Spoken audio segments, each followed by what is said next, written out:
Cherry, peach, berry and लीची चारों puppies अपनी मम्मी के साथ फिश मार्केट के पास एक शॉप के नीचे रहते हैं। चारों दिन बाहर लड़ते हैं, खेलते हैं और ढेर सारी मस्ती करते हैं। शाम को मम्मा डॉग सबके लिए खाना लेकर आती है। सब साथ बैठकर खाना खाते हैं। मम्मा, कल से मैं भी तुम्हारे साथ चलूंगा खाना लेने। बाहर पूरे बाजार में घूमेंगे और ढेर सारा खाना लेकर आएंगे। हाँ मम्मा, मुझे भी आपके साथ बाहर जाना है। हाँ मम्मा, हमें भी। देखो बेटा, बाहर की दुनिया बहुत बुरी है। वहाँ तेज गाड़ी चलती है, लोग पत्थर मारते हैं और खाना लेने के लिए भी बहुत मशक्कत करनी पड़ती है।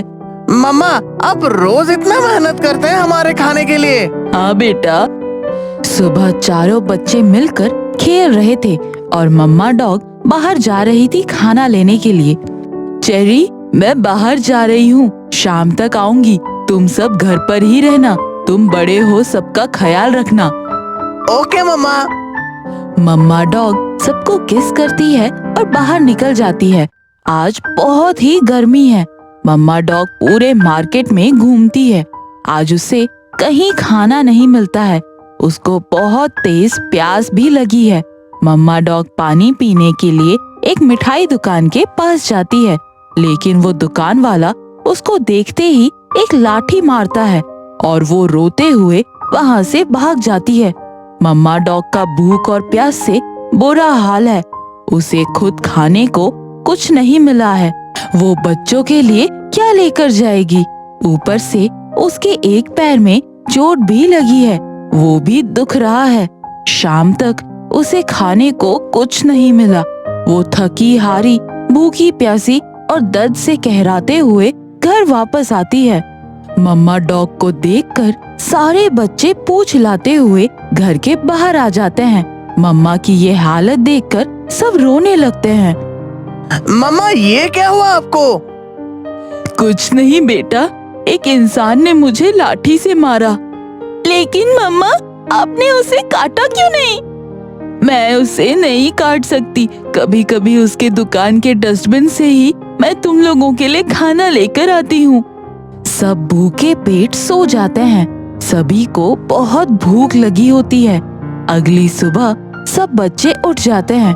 मम्मा डॉग दर्द के मारे चल नहीं पा रही है, फिर भी अपने भूखे बच्चों के लिए खाना लाने बाहर जाती है।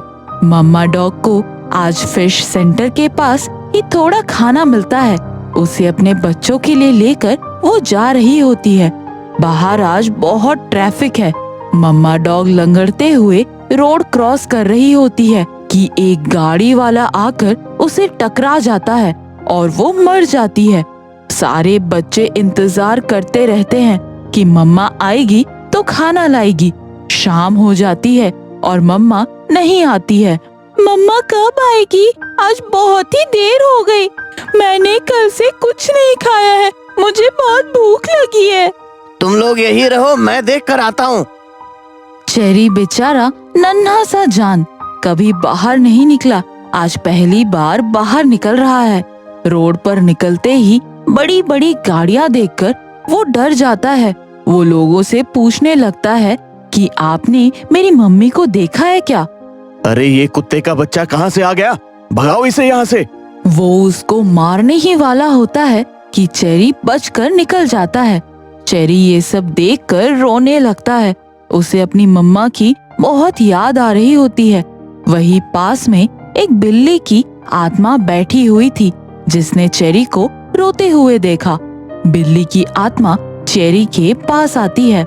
चेरी उसे देखकर भागना चाहता है, लेकिन मेन रोड होने के कारण भाग नहीं पाता।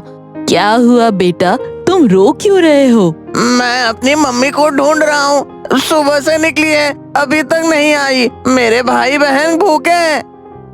बिल्ली की आत्मा ने मम्मा डॉग के साथ हुआ बुरा हादसा देखा था। बेटा, तुम्हारी मम्मी को नहीं ला सकती, पर तुम्हारे भाई बहन के लिए खाना जरूर ला सकती हूँ। बस तुम मुझे देखते जाओ। बिल्ली की आत्मा उस दुकान के पास जाती है जिसने चेरी को मारने की कोशिश की थी। उस दुकान पर बैठकर लोग समोसे और कचौड़ियाँ खा रहे होते हैं। तुम यही रहो, मैं आती हूँ। बिल्ली की आत्मा उस दुकान पर जाती है और एक आदमी अपने मुंह में समोसा रखने ही वाला होता है कि समोसा को हाथ मारकर नीचे गिरा देती है। वो आदमी हैरान हो जाता है। ये समोसा नीचे कैसे गिर गया? वो समोसा उठाने जाता है। बिल्ली की आत्मा उसके समोसे को हाथ में उठा लेती है। मैं ये क्या देख रहा हूँ? समोसा उड़ रहा है। बिल्ली की आत्मा समोसा की चटनी उठाकर आदमी के मुंह पर फेंक देती है और आदमी भूत भूत चिल्लाकर भाग जाता है।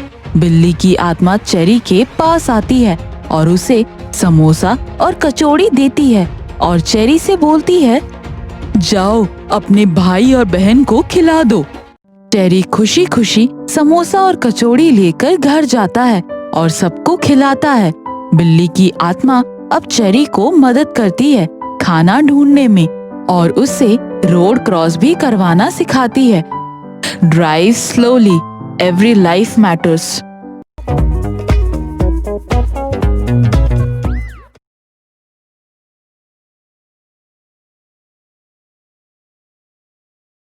गर्भवती चिंपैंजी। मुकेश एक वन विभाग कर्मचारी है और उसका ट्रांसफर मध्य प्रदेश के सघन वन वाले एरिया में हो जाता है। वो अपनी पत्नी और बेटी के साथ उस जगह पहुंच जाता है जहां उसे सरकार रहने के लिए क्वार्टर मिला होता है। क्वार्टर को देखकर विनीता कहती है, मुकेश, मुझे यहाँ बहुत डर लग रहा है। ये घना जंगल और यहाँ के भयानक जानवर कहीं हमें खा ना ले। इसमें डरने की क्या बात है? यहाँ पर बाकी लोग भी तो रहते हैं और जंगली जानवर बेवजह किसी पर हमला नहीं करते। मम्मी, एनिमल्स हमारे फ्रेंड्स होते हैं because humans are a social animal ना। इसी तरह अब वो तीनों खुशी खुशी रहने लगते हैं। उन्हें वहाँ का माहौल बहुत पसंद आ जाता है। एक दिन अचानक नन्ही गायब हो जाती है। बहुत ढूंढने पर भी नहीं मिलती। तब विनीता मुकेश को फोन मिलाती है। मुकेश, मुकेश, नन्ही घर पर नहीं है, पता नहीं कहाँ गई। बहुत लोगों से पूछा लेकिन वो कहीं नहीं है, तुम जल्दी आओ। अरे पड़ोस में देखो, कहीं होगी। मैंने सब जगह देखा पर कहीं पर भी नहीं मिल रही है। मुझे डर लग रहा है कोई जानवर तो नहीं ले गया हमारी नन्ही को। मुकेश ये सुन जल्द ही अपने ऑफिस से घर आ जाता है। आते ही विनीता से पूछता है, क्या हुआ? मिली नहीं? बोलो। मैंने कहा था ना, जंगली जानवर ही नन्ही को उठाकर ले गए होंगे। ठीक है, चलो जंगल की ओर, हम देखते हैं। दोनों मिलकर जंगल की ओर जा रहे होते हैं। उन्हें कुछ मिलता है। ये देखो, ये तो अपनी नन्ही की चप्पल है। हाँ, शायद इस तरफ, जल्दी चलो। दोनों नन्ही को ढूंढते ढूंढते घने जंगल में कहीं खो जाते हैं, लेकिन अभी तक नन्ही का कोई पता नहीं होता। शाम भी होने लगती है और मौसम भी खराब होना शुरू हो जाता है। मुकेश, लगता है तूफान आने वाला है। नन्ही कहाँ और कैसी होगी? तुम फिक्र न करो, हम उसे जल्दी ही ढूंढ लेंगे। थोड़ी देर में तूफान और बारिश होने लगती है। दोनों बारिश से बचने के लिए काले पत्थर की आड़ में खड़े होते हैं ताकि वो बारिश और तूफान से बच जाएं। इतने में विनीता की नजर एक गुफा की ओर जाती है। मुझे तो किसी गुफा जैसे दिखता है। हाँ, चलो थोड़ा अंदर की ओर देखते हैं। तभी अचानक एक पंछियों का झुंड फुर फुर की आवाज के साथ अंदर की ओर जाता है और गुफा के दरवाजे अचानक ही बहुत सारे पत्थर आकर गिर जाते हैं और बाहर जाने का रास्ता बंद हो जाता है। दोनों बहुत डर जाते हैं और अब अंदर जाने के सिवा और कोई रास्ता नहीं होता उनके पास। अब हम क्या करेंगे? हम यहाँ फंस गए। शांत रहो, सुनो, अंदर से बच्चे की रोने की आवाज आ रही है। ये तो अपनी नन्ही की आवाज है। चलो अंदर चलकर देखते हैं। दोनों गुफा में और अंदर जाते हैं और थोड़ी देर में उन्हें नन्ही दिख जाती है, लेकिन वो इस वक्त एक चिंपैंजी के पास होती है। अरे देखो, इस चिंपैंजी के पास अपनी नन्ही। उसी वक्त उनकी नजर पास में पड़ी एक प्रेग्नेंट चिंपांजी पर पड़ती है जो एक शिकारी के लगाए हुए जाल में फंसी हुई होती है और उसका बच्चा बस होने ही वाला होता है, लेकिन इस जाल की वजह से उसे बहुत अधिक दर्द होता है। मैं समझ गया विनीता, इन्होंने नन्ही को क्यों पकड़ लिया है। ज्यादा टाइम ना लगाते हुए इधर उधर देखता है और पास में पड़ा एक पत्थर से जाल को घिसना शुरू करता है। मुकेश को जाल घिसते देख विनीता भी एक पत्थर लेकर वो भी जाल को काटने लगती है और थोड़ी ही देर में मदर चिंपांजी मुक्त हो जाती है। उसके बाद नर चिंपांजी नन्ही को छोड़ देता है। नन्ही भागकर अपने मम्मी पापा के गले लग जाती है और उसी वक्त वो चिंपांजी भी एक बच्चे को जन्म दे चुकी होती है। Mummy, mummy. मुकेश, काफी रात हो गई है, चलो चले यहाँ से। हाँ माँ, हमें इन जंगली प्राणियों से कोई खतरा नहीं है। पापा, क्या हम इन बच्चों को अपने घर लेकर जा सकते हैं? हाँ बेटा, ये सारा जंगल इन्हीं का घर है। हमने तो बस इनके घर को काट कर अपनी घर बसाया है। तुमने सही कहा था मुकेश, जंगली प्राणी बिना किसी वजह के किसी पर हमला नहीं करते। देखो, हमारी नन्ही सुरक्षित है।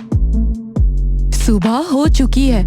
कुछ चिंपैंजी गुफा के दरवाजे पर पड़े पत्थरों को हटा देते हैं और टीना, उसके मम्मी पापा हंसते हुए अपने घर की ओर रवाना हो जाते हैं। चिंपैंजी को नन्ही दूर जाते हुए बाय बाय का इशारा करती है।